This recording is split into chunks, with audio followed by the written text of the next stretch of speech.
Good morning, ladies and gentlemen. Welcome to the webinar dedicated to the Pre-Accelerator. My name is Katarzyna Walczyk-Matuszek, and I'm representing the WIDERAdvance facility, who is the organizer of today's event. The plan for today is as follows. Firstly, I will just have 2-3 minutes telling you about what the WIDERAdvance facility is, and then I will provide the floor to our distinguished speakers today, who are Ewa Kocińska-Lange, Policy Officer at the EIC Unit DG Research and Innovation European Commission. Welcome, Ewa. And then Nancy Herrera-Ortiz, Project Advisor from the ACMEA. Our speakers today will present you about the Pre-Accelerator, EIC. They provide you with the details on how to apply and also how to submit the proposal. After the presentation, thanks to the QR code, you will be able to use Slido and ask as many questions as you have to our speakers. So, ladies and gentlemen, before we go to the merit, I would like to very much encourage you to be familiar with the new European initiative, which is known as the WIDERAdvance facility. We have decided to organize today's webinar within the facility because the project is about the valorization of knowledge. We are focusing on the organizations from widening countries and outermost regions, supporting them in preparing sustainable plans to valorize their key exploitable results, to make research results going out of the laboratory and make the real world impact. WIDERAdvance facility therefore offered tailored support to research teams, but also to RMA teams and entire organizations in the field of dissemination, exploitation, IP advisory, and standardization. Pre-Accelerator, EIC Pre-Accelerator, is without a doubt one of the pathways which is dedicated, which could be used to the commercialization and the valorization of knowledge, which is generated in the laboratories. I would like to invite you to visit our website of the WIDERAdvance facility and also to follow our social media. Now we are collecting the applications to provide those professional free of charge services to the applicants through our website until the end of October. So please visit the website for more. Now I would like to let's go to the merit of today's webinar. So without further delay, I would like to provide the floor to Ewa Kocińska-Lange, who will start her presentation. Please, Ewa. Thank you very much, Katarzyna, for inviting us and for organizing this webinar on the new call that we have at the moment, still open, of course, for the Pre-Accelerator. EIC. This is a pilot, and we are very curious to see the first results. I will give you a bit of background why we have this call, but also, of course, I will present in a nutshell EIC as such. But of course, most of our presentations today, together with Nancy, will be devoted to the Pre-Accelerator call, the rules, the scope, and then, of course, proposals and some tips on how to prepare the best proposal and to have the best chances for success. So a few words about the EIC. As you probably know a bit, it's a bit of a bigger context now, and there's a lot of discussions going on currently in Brussels and all over Europe about the European innovation potential, performance, funding, investments, chances, and the whole ecosystem, and we are very much rooted in that. As EIC, we see, of course, that there's a huge research potential and a lot of talent across Europe, but it's not exactly always so easy to translate that into market opportunities, into really into innovation in action. So we as EIC, of course, try to change that landscape and try to improve that, and we quite already have some results. So basically, we also hope for the brighter future in that respect, and more investments mobilization throughout Europe, also in next framework program and next Horizon Europe. Since we are hoping for doubling also or tripling our budget as EIC, doubling in general Horizon Europe. We also see a lot of troubles from going from lab to enterprise, scaling up, and trying to really break this crisis that usually happens, so-called valley of death. So that's also what we are doing in EIC. But we also do not operate, of course, in a vacuum, and we try to also look into ecosystems on the national, local, regional levels, as this is where exactly the innovators are, and this is the place where they need support. So our goal is to coordinate as much as possible and to give them the possibilities to really grow from the place of origin and then expand and go global, but still be rooted in Europe. So that's more or less the context. And then but about the EIC, we think of ourselves as we are quite unique, and these are some information that I think proving that. So we have a 10 billion budget currently in Horizon Europe, and as I said, we hope to triple that budget in the next multi-annual financial framework. We are so-called one-stop shops, as we fund bottom-up ideas. Basically from TRL 1, so very early stage research with some potential for breakthrough, and then of course going up the scale of TRL to the very top, introducing research results, innovations to the market, and funding them, not only with grants, but what's unique for the EIC is also equity. Blended finance and equity only are getting more and more popular as we speak, basically, because it's really changing a bit the approach of our applicants, that they are more and more interested in this kind of equity funding. We are also funding bottom up. So basically the topic of the proposal in most cases depends completely on the applicant. But we have some challenges, and these are some topics identified by our program managers, so researchers working with us, scouting for ideas and analyzing the current problems that we have in the society, economy, and so on, and then identifying some topics that are urgent to address with our calls. So that's also quite unique approach. We work with the EIC board, so this is a group of experts involving people with different backgrounds, entrepreneurs, investors, researchers, ecosystem players, and they are advising us in which direction we should go. And actually, one of the advice that we got from the EIC board was exactly about the pre-accelerator, about having some additional actions towards the companies from widening countries. And we, as I said already, operate with ecosystem players also on our kind of level. I mean that this working with other programs within Horizon Europe, but a bit beyond to create some synergies and links with that. And the EIC fund I already mentioned with this equity. So to prove a bit what's the big deal, there is a big deal in what we are doing. We are analyzing actually every year our impact of our activities, schemes, and actions. And this is a bit of a summary of the last impact report that we published in the spring. And what's quite important here to know, it's of course, everything is quite interesting, but the key thing for our meeting today, I think, is to see, and that's in the left bottom corner, that the companies with support from the EIC are really growing within 2 years.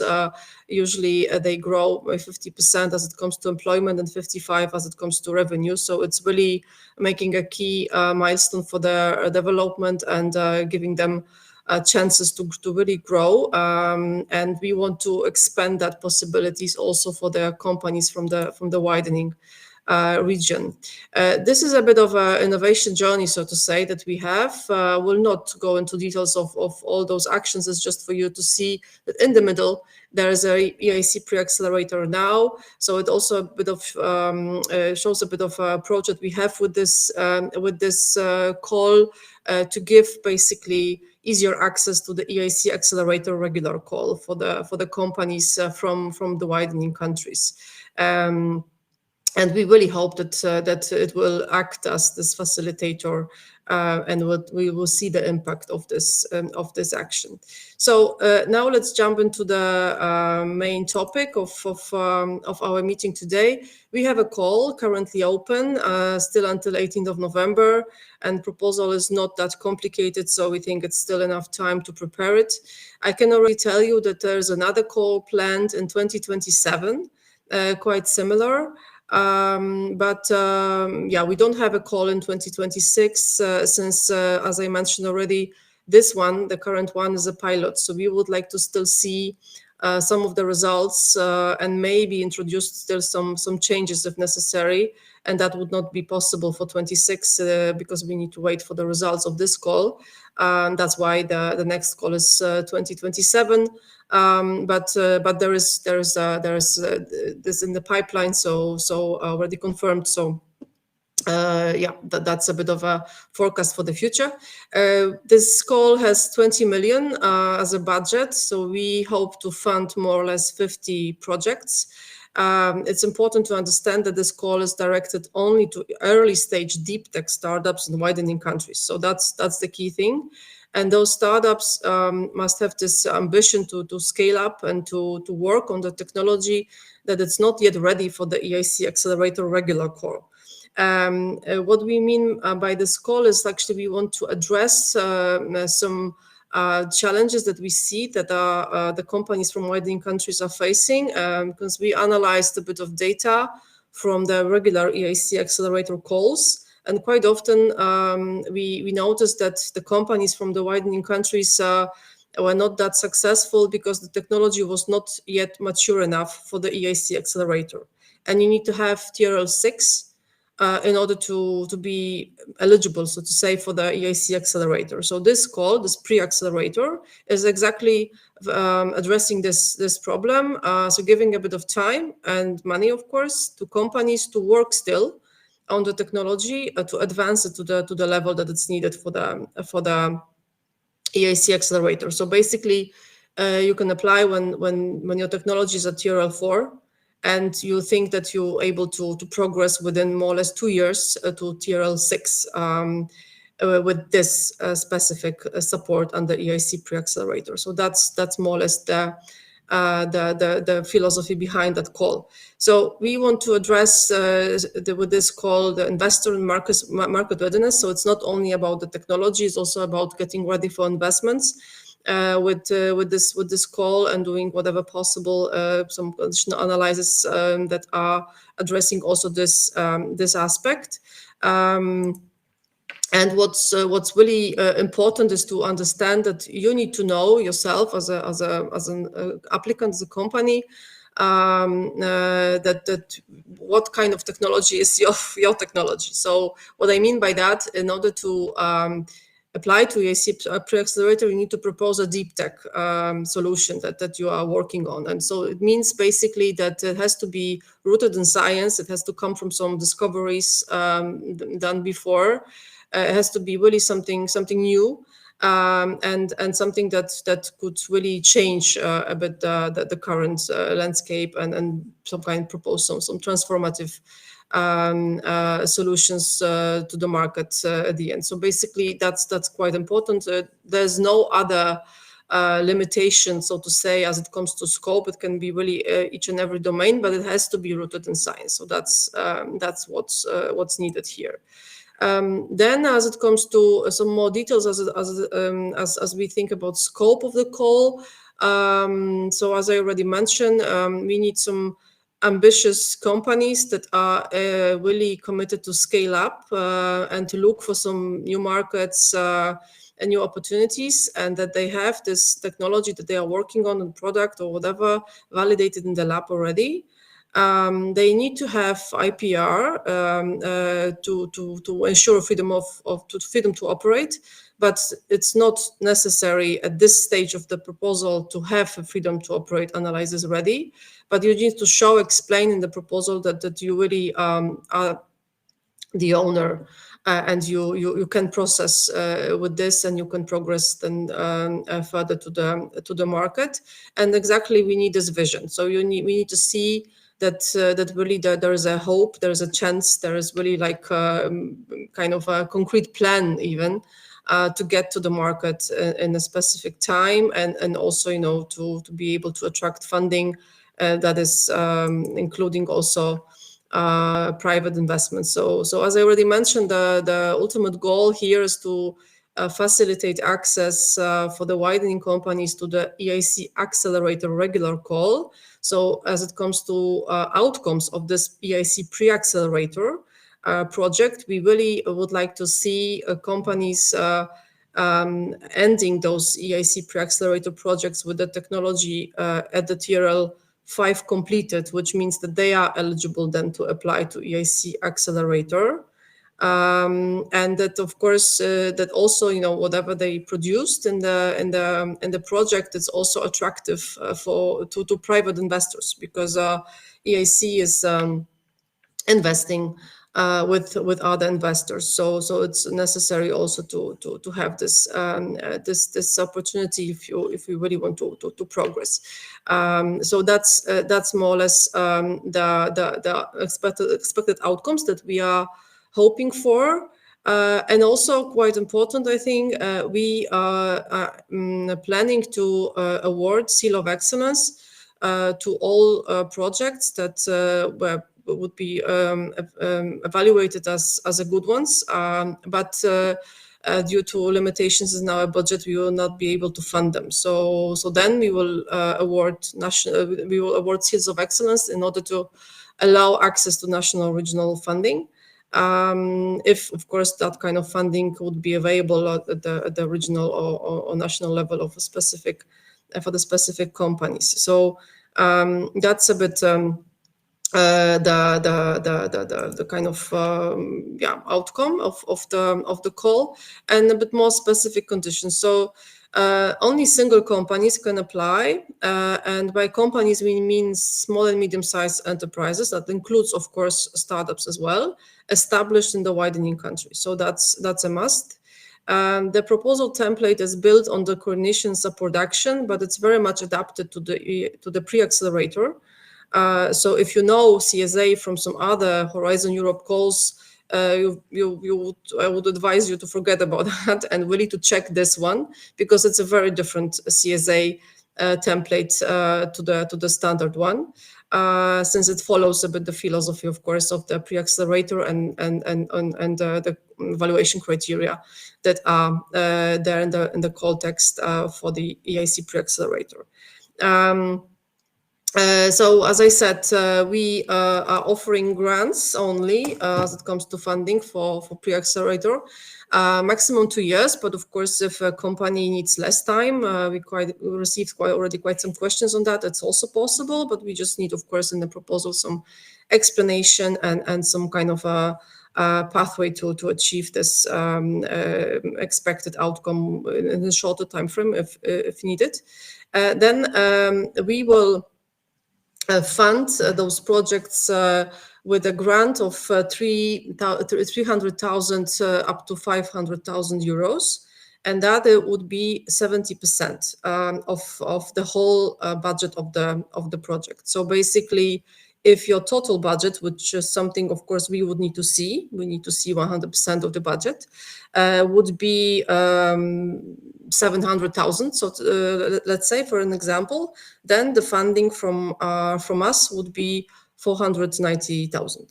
So this is how we will calculate that, and this will be a lump sum. So quite important would be to really calculate the budget and do the proper analysis at the proposal stage, and then the reporting will be based on reporting the tasks, not really the costs and invoices and so on.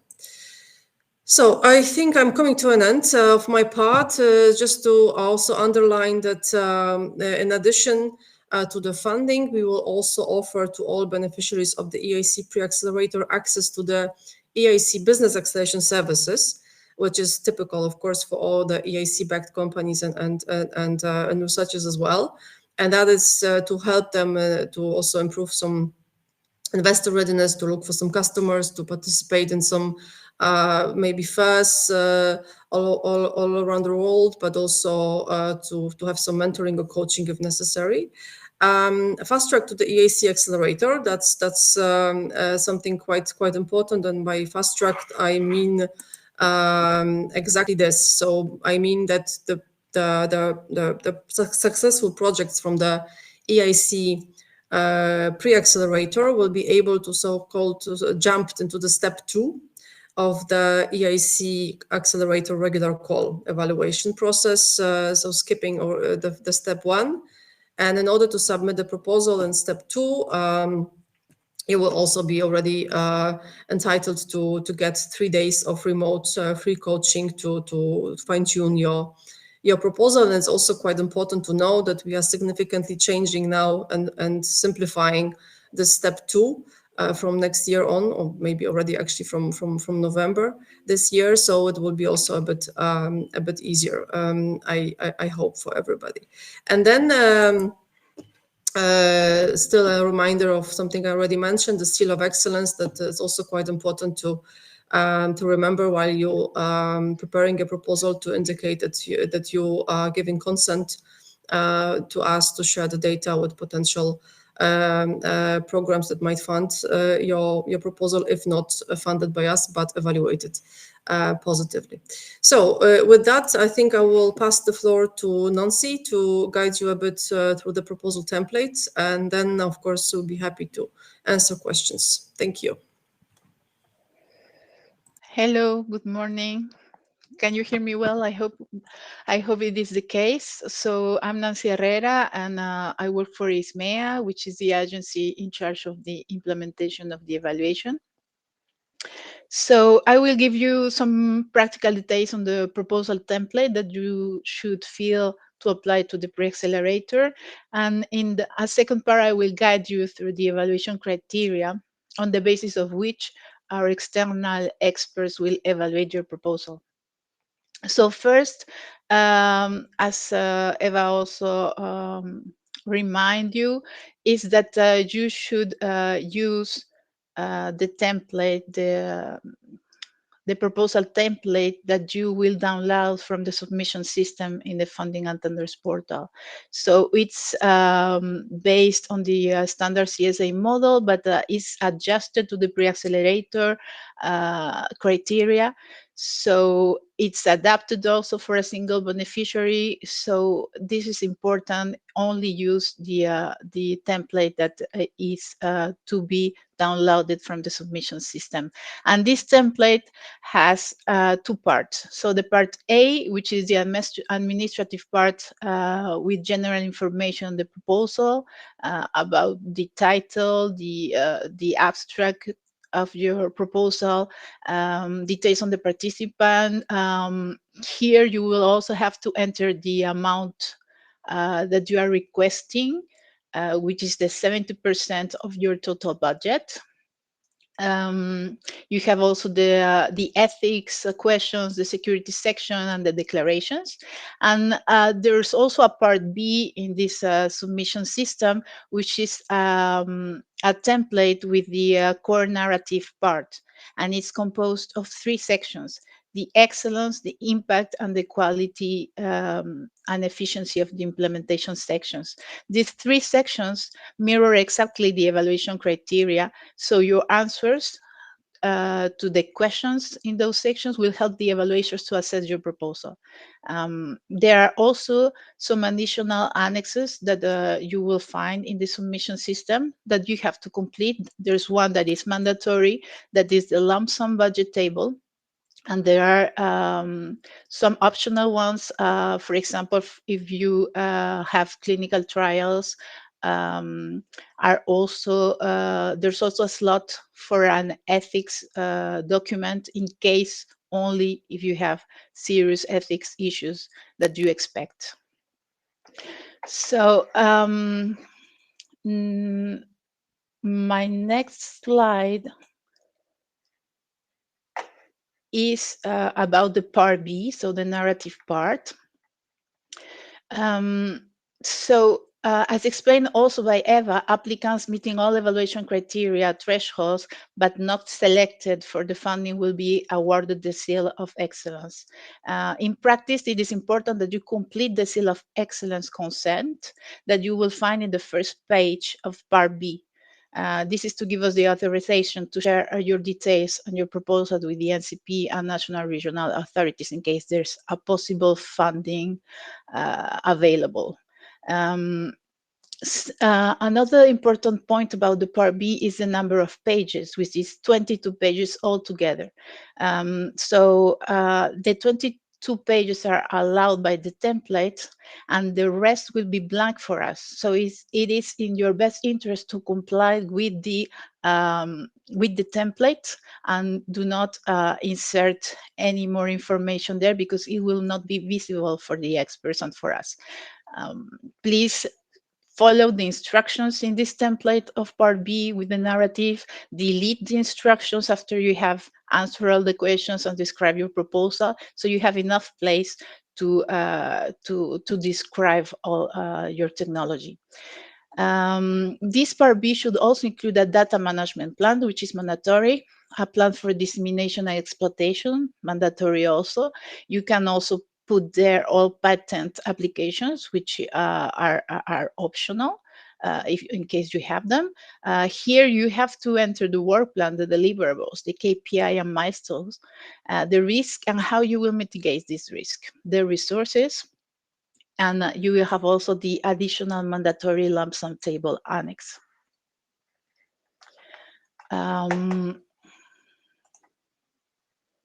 Here in this slide, you will see a summary of what will be evaluated by our external experts based on the information you will submit in your proposal. So there are 3 evaluation criteria, and there are 3 questions or sub-criteria in each section.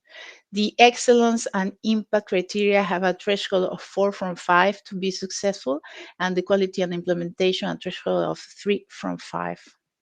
So we are going to start by the excellence section. This first sub-criterion in this section is the technological breakthrough. So here you need to describe if the technology has a high degree of novelty, to what extent the innovation has increased capability and performance compared with other technologies. You will need to describe here if your technology indicates high commercial potential. It is important that if you have filed patents, prominent publications, it is important that you make reference to them in your proposals. Only if you have them, they are optional, since for us, these are positive indicators of the novelty and breakthrough character. The second sub-criterion in this excellence section concerns the objectives. So you need to describe how credible and feasible objectives and the KPIs for the planned business development. Objectives for the technology development should be, as in an acronym that we like to use, SMART, which stands for specific, measurable, achievable, relevant, and time-bound within the duration of your project. The third sub-criterion is the methodology in terms of timing, feasibility, and technology readiness. So the proposal should build at least technology readiness level 4, which indicates that the results have been already validated in the lab. It is important to know that for the TRL, we consider the final application of the technology and not the components required to assemble it. This is important because we have some questions about it. So we consider only the final application of the technology and not of the component to assemble it. So starting from this TRL, please describe here the project timing, the methodology, the concepts, the models, the assumptions you have to increase to a TRL 5 or 6, and be careful because they should be appropriate and feasible. We will pass to the second section, which is the impact section of the evaluation. Here, in the first sub-criterion is the credibility of impacts, where you have to describe to what extent the expected commercial impacts are credible and realistic within the project, but also beyond. Your proposal should include a description of the initial value proposition, identifying the potential users and customers, and you should also identify the competitors. The technology, the product development should address here any certifications, any standardization, regulations, requirements. Our experts will assess here the credibility of the development of a business model and of the product features. In the second sub-criterion, which is the economic and or societal benefits, you should describe to what extent the innovation has scale-up potential, including the high capacity to gain or create new European or global markets. So the size of the targeted market is important. It's an important measure of this scale-up potential, and we consider that the seizable market consists of at least hundreds of millions of euros. Describe here also the potential of your innovation to generate positive impacts for the EU member states and associated countries. In the third sub-criterion,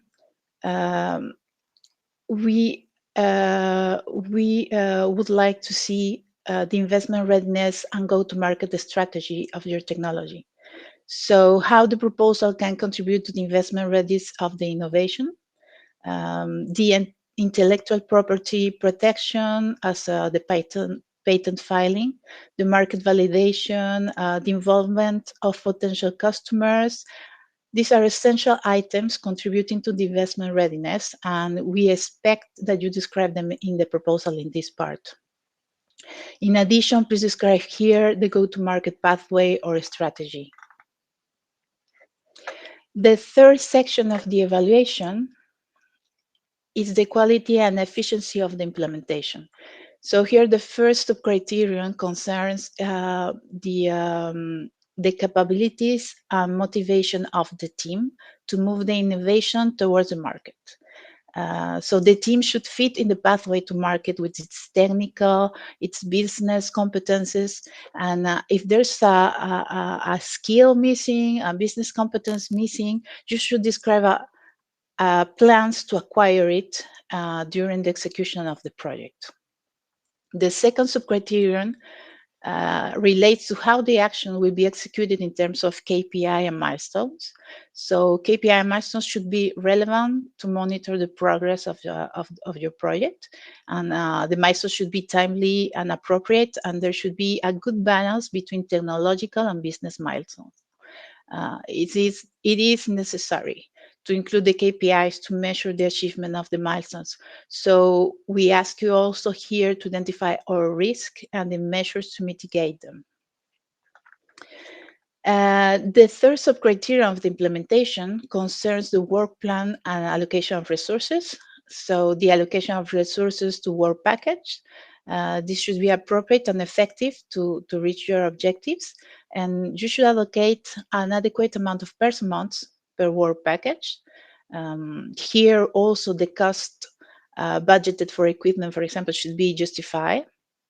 And it is important that the distribution of resources between the work package and is correctly designed. So please pay attention to this part. Here it is a section where you, in case you want to deviate from the €500,000 contribution or the 24 months duration of the project that we suggest, it is possible, but you need a really valid justification, and you can provide it in this part of the implementation. So just to summarize, what is expected in your proposal in terms, for example, of impact and value proposition, we expect that you present an incipient business model. We expect a preliminary market research to be conducted to understand your potential customers, their needs. We expect also that you explore the potential competitors An initial competition analysis should be included in the proposal. And of course, it will be refined during the project execution. It does not have to be perfect, but it cannot be absent of your proposal. And please substantiate the competition statements with evidence. Some do's and don'ts in preparing a proposal. I would say do your preliminary research, market research, to identify the potential markets and to explore the potential competitors. Do introduce a project milestone for each TRL achievement. Do take into account the maturation of the technology, but also the maturation of the business plan and model. Don't forget to focus on impact and high commercial potential. Don't forget about your exploitation channels. And don't forget to describe also your IPR strategy. This is all from my side, and I wish you a successful application. Thank you. Thank you very much, Eva and Nancy, for these excellent presentations. I hope, ladies and gentlemen, you are now very much better familiar with what the EIC Pre-Accelerator is, what is the logic, what can it offer, and how to successfully apply, which mistakes to avoid. So now I would like to ask Marika, my colleague, to display to you the QR code. And please, using this QR code, you can. Already the questions are here. We will display the questions for our speakers. So please put your questions right now, so that our colleagues from the Commission and the EISMEA can reply to those questions. Maybe we could highlight once again, before the questions will arrive, how many proposals do you intend to support in the next call? How many proposals do you think you will be able to support? Yes, thanks for the question. Of course, it all depends on the specific requests from applicants. And as I mentioned, we offer funding between 300,000 and 500,000 euros per project, and we have 20 million budget. So roughly estimation is that we will be able to fund around 50 projects, but it might be a bit different if we see, I don't know, more proposals asking for less budget and so on and so forth. So that's a bit of orientation. We don't have a specific number that we need to reach. It depends on the requests from the applicants and, of course, availability of the budget. Okay, thank you very much. Okay, ladies and gentlemen, you have now the Slido displayed. I don't know, Marika, if we have any first questions which you could provide to the speakers. Yes, on Slido we don't have a question so far. However, during the webinar, some of them appeared on LinkedIn, where we had live transmissions. So let me read some of the questions. So first one is, would the companies need to be formed as legal entities, or is a commitment from the university that is a spin-out is being formed enough? We need to have SMEs established and registered, so we need a company to apply. Okay. And the other question, would it be possible to elaborate a little bit in the payment scheme due to the lump sum nature? Do we have to break up work packages based in the reporting period so they can finish and be paid? I'm leaving that to Nancy, I think. Yes. Yes. In fact, since there is a 24 duration maximum suggested, we are not having reporting periods, just at the final report, and the payment, the advance payment that you will receive is 90% of the project, and the rest at the end of the project. Okay, so another question is also related to finances. So Is it by reimbursement at the end of the project, or are there different payment tranches? Yeah, it's kind of the same question. There will be an initial payment of 90% and the rest at the end of the project. There are no other payments in the middle of the project. Okay, and the other question, we see that military projects are excluded from the program, but what about dual-use projects? Yes, of course, there's a lot of discussions on dual use currently ongoing, but we are here operating on Horizon Europe legal base, and it's excluding funding dual use and defense-related solutions with the funding from Horizon Europe. So it has to be civilian applications only. Okay, and the other question from LinkedIn, is there a schedule plan for future calls beside the November one? Yeah, as I mentioned at the very beginning, we have a call in the pipeline in 2027. At the moment, it's more or less the same in terms of calendar months. Still, of course, to be confirmed, but we will have a call in 2027. And as I said, also 2026 is the period for us to make some analysis of results of the current call. In order to maybe introduce some changes if necessary in the call for 27. So there is no call in 2026. Okay, thank you, Eva. So far, I don't see any more questions on LinkedIn. However, one appeared on Slido. So is the grant, okay, so this is the same question. Is the grant by reimbursement at the end of the project? So we already have an answer.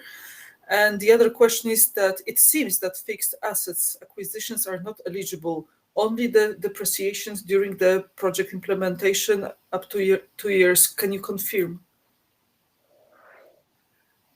Well, I think I'm not a specialist in financial issues, but I think I can confirm because you will see that you have only the depreciation in the budget table to fill up.